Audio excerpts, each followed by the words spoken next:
Hello there folks, it is TIJ Gaming and welcome to part 2, not part 1, part 2. We are going to have a series on Ashes Cricket 2009. Welcome to part 2 of our Ashes 2009 series playthrough on Codemasters Ashes Cricket 2009. You guys convinced me, the views seem to be good, you guys seem to enjoy, so I am going to bring this to you on a Monday, Wednesday and a Friday at 8 PM on the channel. The same day that Snooker 19 comes out on a weekday. So hopefully you guys will enjoy.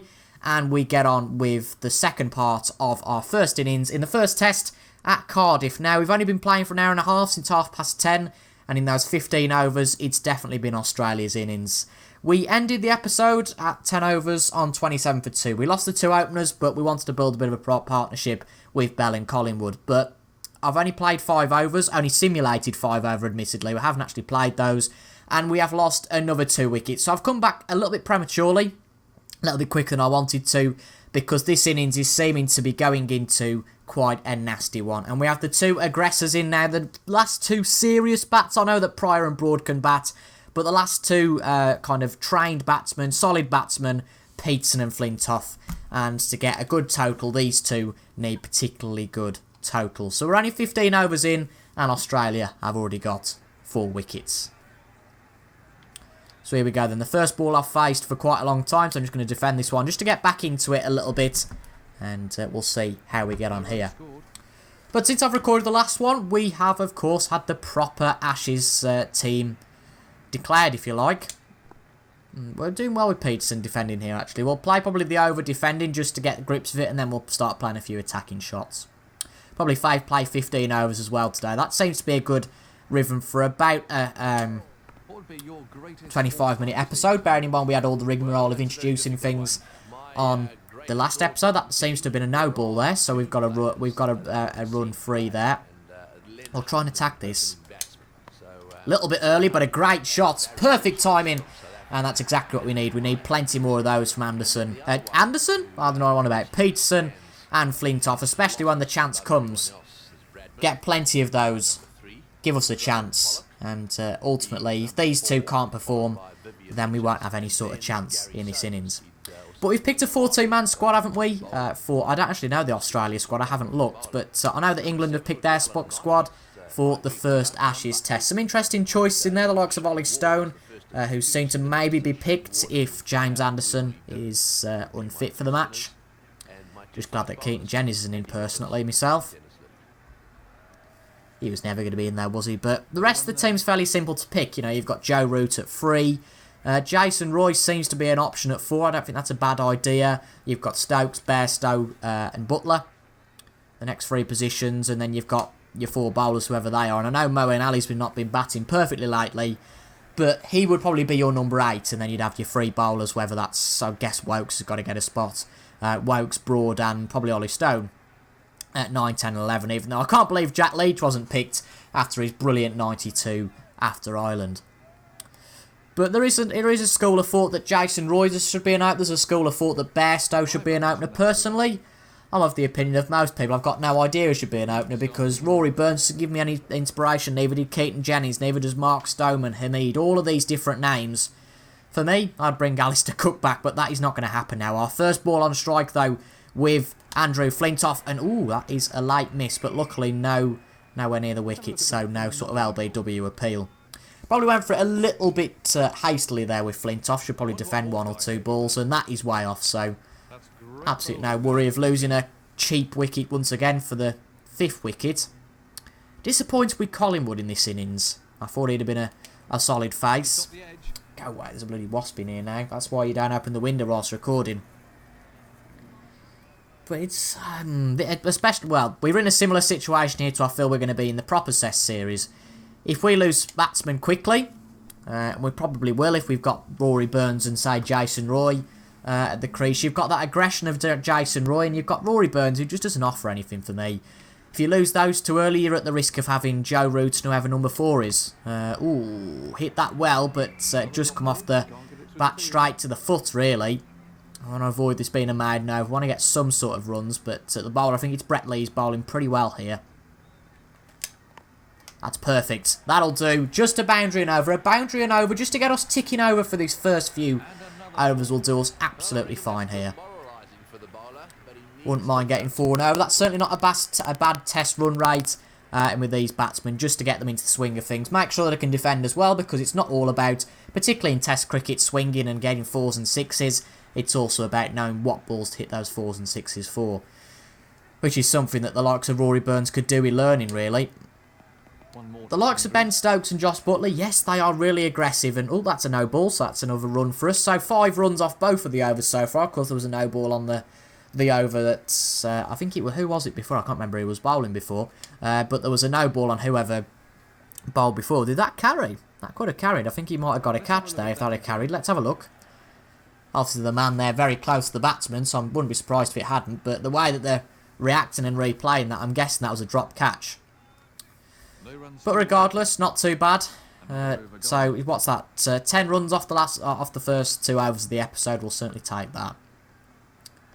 But we have got a situation in the Test cricket in 2019 where you could quite conceivably have Stokes, Butler, Bairstow and Moeen Ali out very quickly. And that's a cracking shot off the bat. Just had to lift the bat up, almost hold it sideways and give it a whack there. It was a little bit of a slower ball and we punished it. There's a nice gap in the field down that leg side.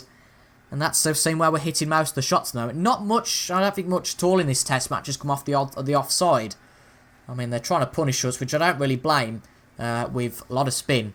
Not spin, sorry, slips. But it's not really working because the slower balls, and they're not of a good length. They're almost of a bouncer length, almost too much what Jofra Archer bowled in the 1 days of the World Cup. Gives the batsman time, not the quickest of balls either. And 2 boundaries in 2 balls. We don't want to get too cocky and start whacking it all over the place. But when we have got an opportunity, we absolutely will. But the Aussies seeming to use free slips here just to try and get a wicket, which to be fair, after gaining 4 wickets in 17 overs, I don't particularly blame them for doing, particularly with these 2 men at the crease. Got to watch this now, this is of a good length. But that's good defence from KP. Bit awkward having it going between talking about the 09 Ashes team and the 2019 Ashes team, but back to the 19 Ashes team. As I said, we've got a situation where all 4 of those batsmen from 5 to 8 could be out very soon. And I've just got no confidence. We've got Joe Root, who's consistent. He's supposed to be Mr. Consistent as the captain. And ultimately, he's, what's a polite way to say this? Basically, good or bust. You know, you can put any word in you'd want. We could have got a single there, but I don't think there's much point after scoring those 2 boundaries in the over. I've had a decent start, actually, here. A solid partnership, certainly compared to the rest of the 4 batsmen coming before KP and Flintoff. This is a nice partnership. It'd be great to get this to 100 for 4, not a 100 partnership necessarily, but it'd be good to get 100 to 100 with these 2. But that is an outside edge. Luckily, it's been dropped in the slips, and that is why you don't be so hasty with that. Got away with that. Definitely did. We shouldn't hit too many more like that. This is the problem with, I think it was Jack Leach, wasn't it, against Ireland. He just kept hitting those shots to the outside edge, and at the end of the day, the Ireland slips were going to catch one at one point. But Joe Root's such a batsman that... Oh, we're going to go for a run here. We're going to go for it. Oh, luckily it's over frozen. We've got a single. But just proves that it could be hasty if we go for a run there. 2 tricky shots, really. As you can see. Brett Lee's confidence, but Kevin Peterson is fearless. Good defensive shot. The run rate is starting to trickle along now, which is nice to see. Joe Root, though, can hit a century 1 match and then... nothing the next. We're just going to leave this because he's too far off the crease anyway. So that's absolutely fine to leave that one. But I've just got no confidence in our squad. And as I said last episode, I don't think we're going to replicate this 2009 result in 2019. We'll have to wait and see. We'll have to. I'd love it for it to be the contrary, that these players really come and show themselves to be good. But that 14-man squad, it's not particularly great. But anyway, that's really all I've got to say about the 2019 team for the moment. We've got plenty of other episodes this week, so we'll have a little bit of reaction, particularly on Friday's episode, to the first few days. But in terms of this, we started, was it 46 for 4 we started with, or 47 for 4? So off 4 overs, we've not been done particularly badly there at all. But we need to get some sort of consistency. Now here comes, is it Brett Lee this is? I mean, he's just bowling at exactly the same area every time. And makes it so easy just to hit it on the leg side and get it to the boundary. There's nobody there, so there's no worry about playing it there. And the balls, particularly considering he's a fast bowler. Who is it? It's Shane Watson. Again, if we look at the scorecard in terms of the bowling scorecard, you can see that just in his 2 overs, he has a much higher economy than any of the others put together, in fact, pretty much. Brett Lee and particularly Johnson doing very well at the start with 3 maiden overs. But Brett Lee keeping it nice and tight. But ultimately, Watson's just, well, waste of time. Again, another shot that's just going to be almost a bouncer. And that, I mean, that was just a little bit unlucky where it hit the bat. Ultimately, the timing was good. But I don't know why they've brought him in at this point. I'd bring spin in. Because certainly Shane Watson's not working here. And again, we're just going to punish this. There's no point saying, oh, well, it's unrealistic to hit these for 4s. The bowler's allowing us to do so. Brett Lee's keeping it tight, but at the other end, Shane Watson's just giving us chance after chance. And if we can get a few boundaries and over, I certainly can't complain with that. And the more that we start doing this, okay, this is a good length shot, so we're going to just defend this. Need to know when to defend. But the more we start hitting him for boundaries, the more he gets hesitant, the more he tries new things, and the more chance we've got of him making a muck-up. Equally, the more shots that we hit like this, great shot, probably the best of them all so far, the more that we try and attack, he could well get a wicket. So, he's expensive, but potentially he could get a wicket. So, as I've said so many times, it's all about learning when to not play those shots. But we have to get on with it now, ultimately. Again, another bouncer. And this has to be his last over. Just rubbish quality of bowling. We can hit him so easily to the leg side. It is the same technique. It's the same shot every single time. And I just feel sorry for the fielder by Flintoff. I mean, as you can see, Watson's now timid. Again, similar shot. Might as well play it. And again, it's so easy when you're basically being faced with the same shot every time. It is so easy to whack it away to the same point. And what's that? Is that 5 boundaries this over? Shane Watson, quite simply, has to be brought out the bowling attack immediately. That's a disastrously expensive over. Well, exactly. It's a disastrous over. Let's have a look at the bowling scorecard. I mean, his economy was 7 before that over, wasn't it? It's now 11. 34 runs off 3 overs. And I'm guessing they're going to have to bring him out of the attack. Now, do they stick with quick bowling after that over? Or do they go to spin? Now, they keep Brett Lee on for his spell. Again, he's been quick, keeping it quite tight. It's a fair play to him. And this field a lot better down the leg side. Not the best defence, but ultimately hit the bat first, and that's the most important thing here. But I'm glad that these two have got on with it. Funnily enough, it's going to be out of a bit of a technicality with that 1 over that we're going to score a lot of runs today. But, you know, especially in this sort of cricket, you've got to take the opportunities when they come. You can't go, oh, well, I might leave it. You've just got to go for it, particularly in this situation where only 20 overs in. We could be facing quite an embarrassing score in our first innings. Ultimately, for it to be a good score, we've got to get to at least 200. And these 2 batsmen are pivotal in us getting there. Yes, Matt Pryor and Broad are well capable of centuries, but it's not really fair to put all the onus on them. Yes, it'd be great for them to have a whack near the end of the innings, but we want these 2 in for the long haul. Of course, we can dream about these 2 getting centuries. We want them to be in for the long haul, whether that's 30, 40 overs. So that means that some overs like this, we're not going to whack it. Brett Lee's bowling a good length, not allowing us to hit boundaries, but the contrary can be said definitely for Shane Watson. If he's in again the next over, we'll just punish him again. But a maiden over there. But after the 20-odd we scored in the over before, there was no point going for it there, to be quite honest. Just seemed silly. And now they've brought back Mitchell Johnson. Shane Watson after that spell, they've brought him back in. Now, Mitchell Johnson, I have an idea. I'll just check this. I think he's took, if we look at the match summary, it'll say, yes, he's took 3 of the wickets for the price of 21, so 7 per wicket. That is a very impressive number. Took both of the openers and Ian Bell, so could he be the one to try and break this partnership? Coming round the wicket as well, that's a little bit of something to get used to, but another bouncer. Oh, blimey, that is quick. That is quick. That's a bit of a warning to Flintoff to say, don't try and do the same to me that you did to Watson. Yeah, blimey. Good decision by the Aussies, though, to bring Mitchell Johnson back in. Of course, another Mitchell really is the main man for Australia these days, and that's Mitchell Starc. But Mitchell Johnson's been around for such a long time. That's a good shot. We'll just take a single there. Effectively like a reverse swing shot. But we'll take the runs when we can get them. Bit of a top edge. Doesn't matter though, we played it to the leg side. So those, unless we got a particularly awkward outside edge, there'd have been no chance of the slips getting to it. Bit of a slower ball there, but that didn't harm Peterson. Seems in terms of timing and all that sort of thing that we can beat. Ultimately, it seems that Peterson's got the best stats. It seems that there's more margin for error. That's what I'm saying with Peterson.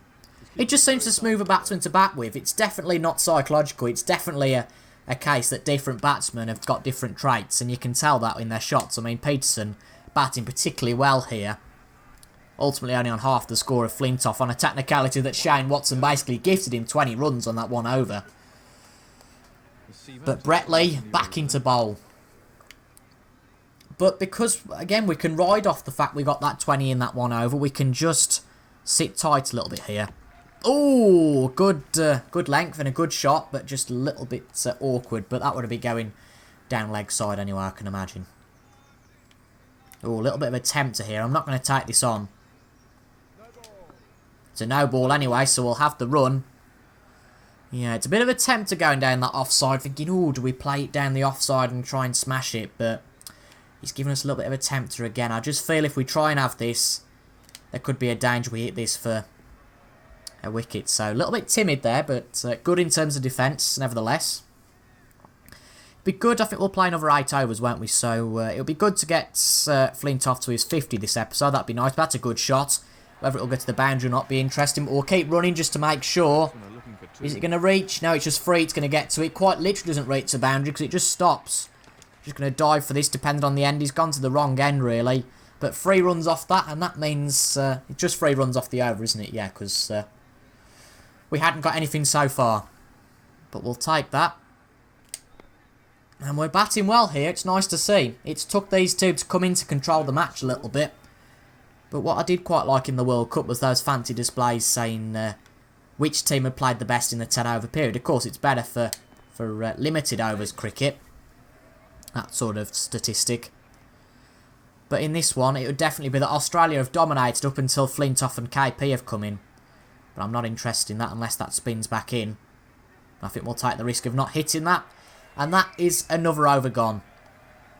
So 91 for 4. We've basically pretty much doubled our score in the space of half an hour. Threat of rain still on the horizon. Amazed that we're still out here, but there's going to be some rain, I would guess. But that's a bouncer. I'm tempted with that one. Ooh, top edge, and it's straight to the wicket-keeper. Unlucky bowling there. Admittedly, our mistakes haven't been too costly so far in this match. He's tempting it again. We'll try and time this a little bit better this time. Oh, it's poor timing. Obviously, it's a tricky shot to play with someone like Mitchell Johnson there. There's no point trying to whack it at the end of the day. The harm in that. We'll defend that, though. It's straight to our body. Not going to matter that much. Flintoff now a Top Gear presenter, but certainly one of the best players of my time. It's a tempter, but I'm not going to go for that. It's just the risk of having these free slips there, and now we've got a good partnership, but that after these two batsmen, that there's not really much there. Good shot, though. We'll just take a single here. In fact, we'll go for 2, will we? No, we won't. Get back, get back. Yeah, there's no way that we'd have got 2 there, but a good single. And we'll certainly take that. And now KP in for the last ball of the over. No favouritism here or anything. Both batsmen performing equally well. That's a good shot again. Just a single, but it doesn't matter. Not so dramatic this time. Only 2 off that over, but we are going at this quite nicely. Another run onto the scoreboard. That's the end of another over. I think we can achieve 15 overs quite easily an episode, actually, which means we get through the games quite quickly, especially with it being 3 episodes a week. Bit of a bouncer here from Bretley, so we'll tempt it, and that is a good shot. There's no fielder directly out there, so we can get away with 2. Won't be 3 because the fielder's got there fairly quickly.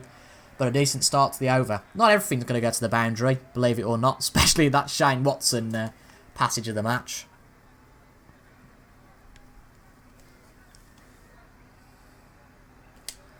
Interesting that we've had 25 overs though now, and there's been no spin incorporated into the attack yet.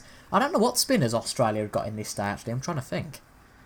I don't think Nathan Lyon was in the lineup just yet. We'll play this one attacking. I'm tempted. Good shot again.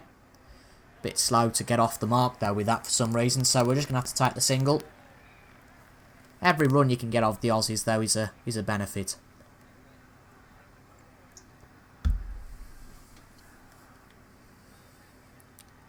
So just under 4 and over in terms of our run rate so far, which is fairly solid. That's probably our worst shot of this episode so far with that edge. Just lucky it was nowhere near the slips.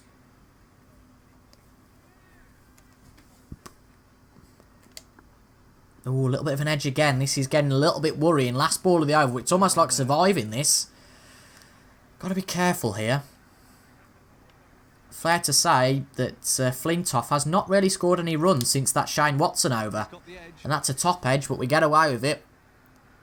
And that's the end of the over. Looking a little bit weak there was Andy FLINTOFF. And now Mitchell Johnson and Brett Lee seem to be the chosen two. And I'm tempted to say I don't think that Shane Watson will be back again for the whole innings. But that is a greatly timed shot. And that brings up the century for England. Well, we've been tempted to play those a few times before and got them completely wrong. But there, the fielder's like, nah, I ain't going for that. And unfortunately, Australia will be annoyed by that because that's exactly what he's there for. But ultimately, hitting them on the ground, you know, he's not really there to stop those. But that's a no ball. So Mitchell Johnson getting a little bit irritated now. But that being said, he's going to ramp everything up now, try and get us out. So we've just got to be aware of that. We've had our boundary for the episode. We don't really need much more. And I don't think there's any point trying to play this. It's just going wide of the offside. And there's no point trying to play those because half the time they end up on the edge of the bat. You nick them and they're out. Same goes here.